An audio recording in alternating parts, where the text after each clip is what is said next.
everybody, make sure to subscribe to Ricardo Gems. Not falling again. They're already falling.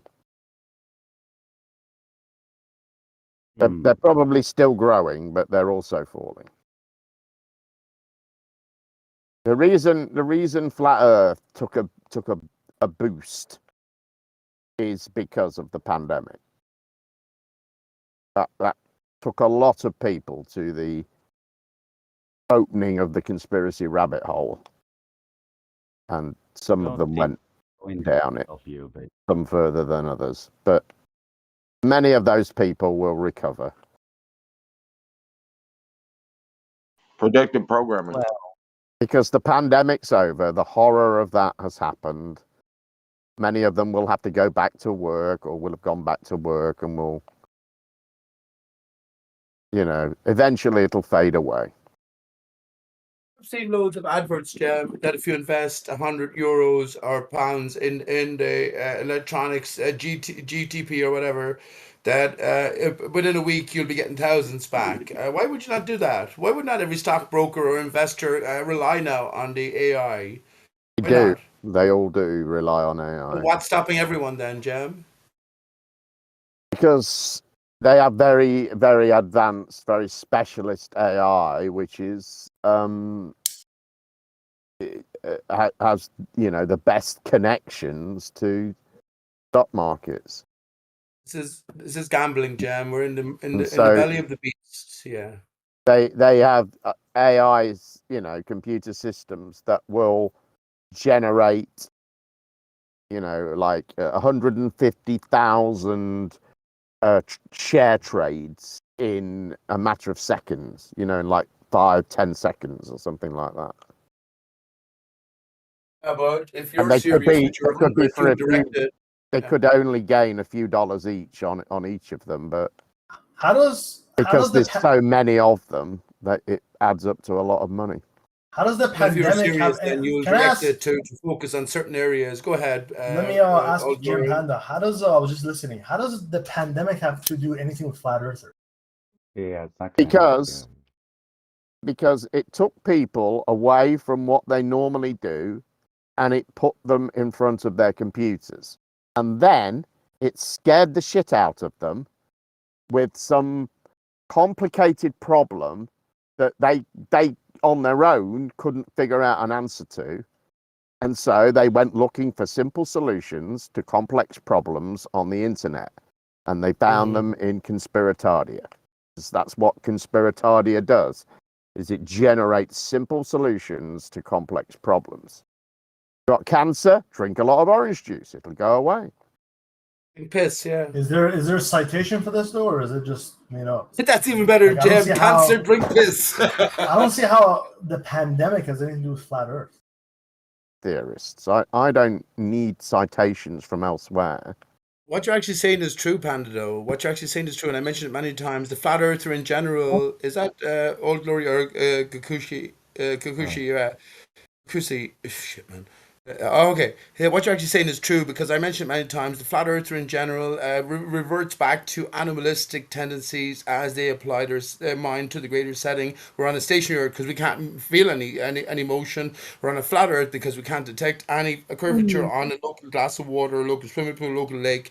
Also, then we're enclosed because of our knowledge that we learn in school about pressurized systems that have to have containment, and also then that my own pillar there, Gem, about the singular outbound source for all the skylights, which are reflecting solidity. But yeah, that's it. We've reverted back to animalistic settings, and Jim Panda is correct. And we've gone against everything that's been laid down, not just in terms of current greater thinking, but all of the giants of science, which I coined that term, are negated. For what? A few YouTube fucking videos and a few reversions back to basic considerations that they haven't been considered years and years and hundreds and thousands of years ago. Yeah, I'm with you, Jam.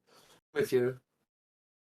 You in that monologue, you mentioned that it was only me talking, so it would be monologue. So the worrying thing about it was he mentioned that I was right a few times, implying he agreed with me, and then said a whole load of things I didn't agree with. But Yeah, but you're right in terms of the average flat earther going against the established historicity, the established endeavor. That's what Larry talks about most of the time.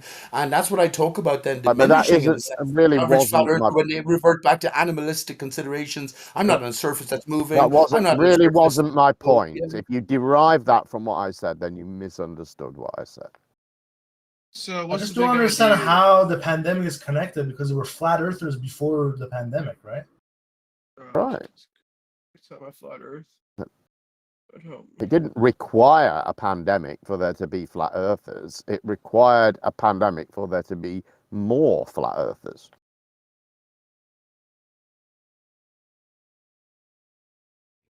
Or is it people like Pete Shea are bringing good arguments that people are getting converted? People believe the things they want to believe. And if there's a scary pandemic on the horizon that could fuck everyone up, and remember at the start, it was a very, very scary thing indeed, the way Not at before it all. was really upon us.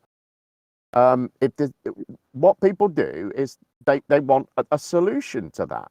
So they go online and, oh, well, look, there's an Australian doctor saying you can't catch a virus. Brilliant. That sounds good. You know, Take or four there's somebody tranquilizer. Joe else. Rogan. There's somebody else saying it's no worse than the flu. Or there's somebody else saying it's caused by 5G. And there's no 5G near me, so I'm all right. It's people finding simple solutions to a scary and complex problem that they want to go away.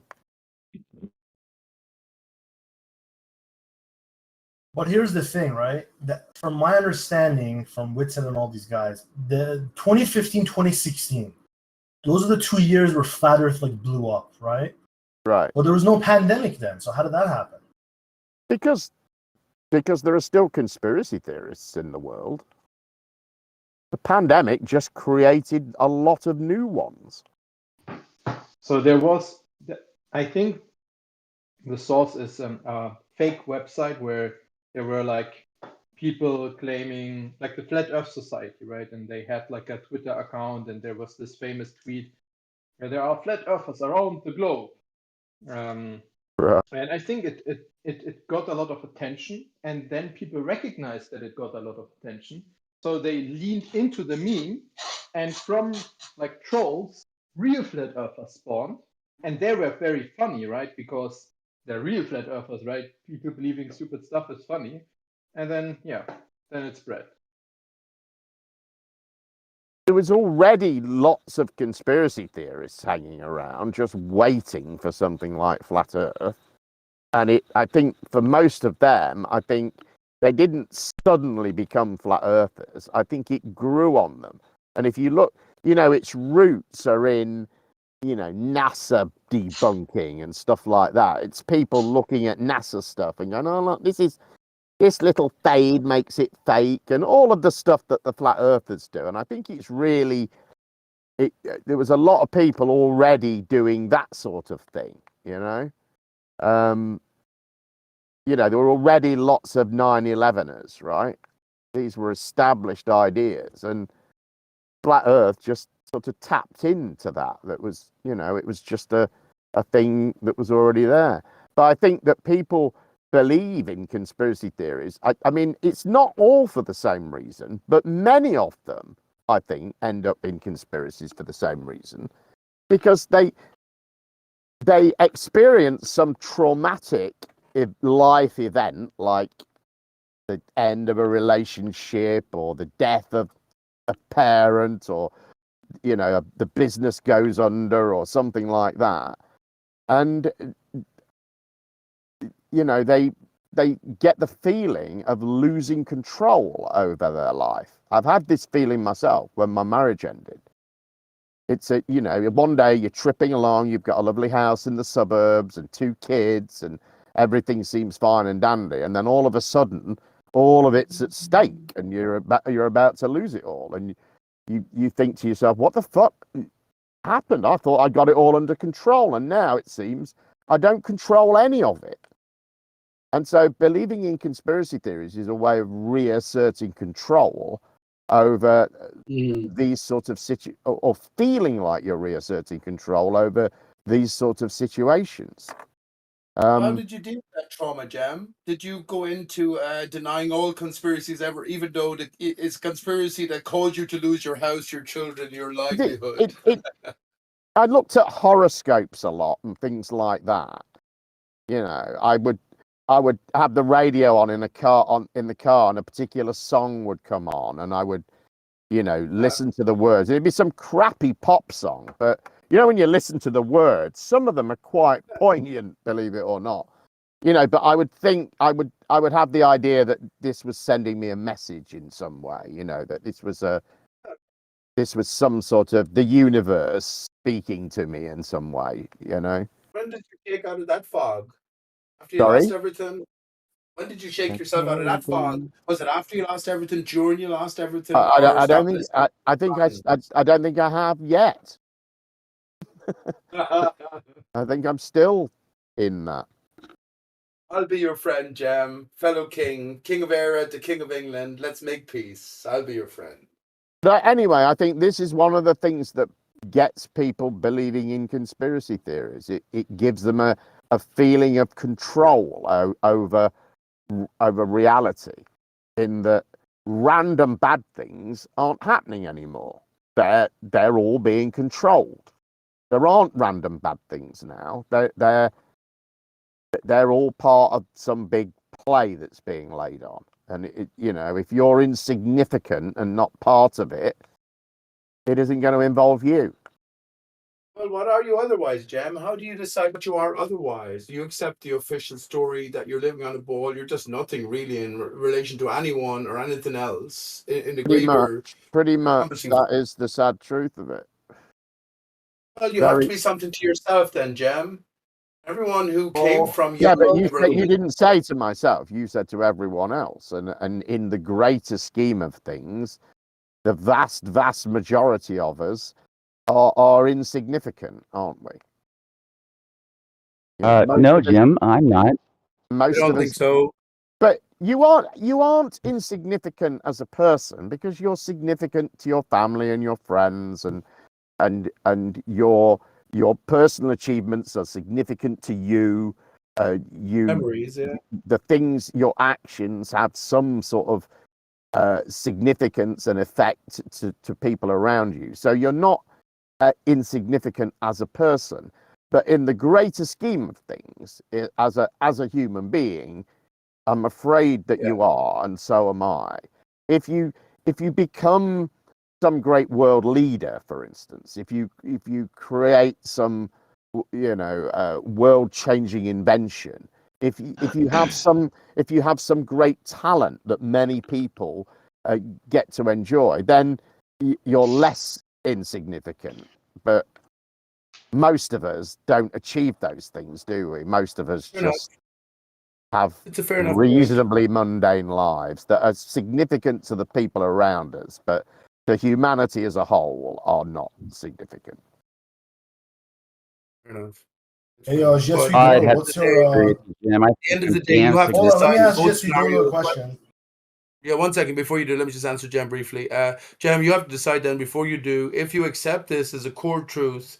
Well, the least compensation you can offer yourself is act as if your own life is significant. And what I just try to get in with, well, of course, no matter what you think your family or friends think of you, and you understand it, we're ultimately separated, especially in hard circumstances. The one core truth is that without you, your family, your immediate family, would not have, outside of your wife or whatever, but your children would not have existed. Their beautiful children would not have existed. So you're a pivotal part. And if it's not so, and it's just like you said, that's fine. But that you think of yourself in that sense, and maybe we can make everything momentarily better. Go ahead. Thank you. Like I say, there's two ways to think about it, and it's important not to confuse the two. I'm not saying an individual is just insignificant. I'm saying most individuals end up being insignificant in the greater human story, if you like. Who's your hero? Everybody, make sure to subscribe to Retail Jen.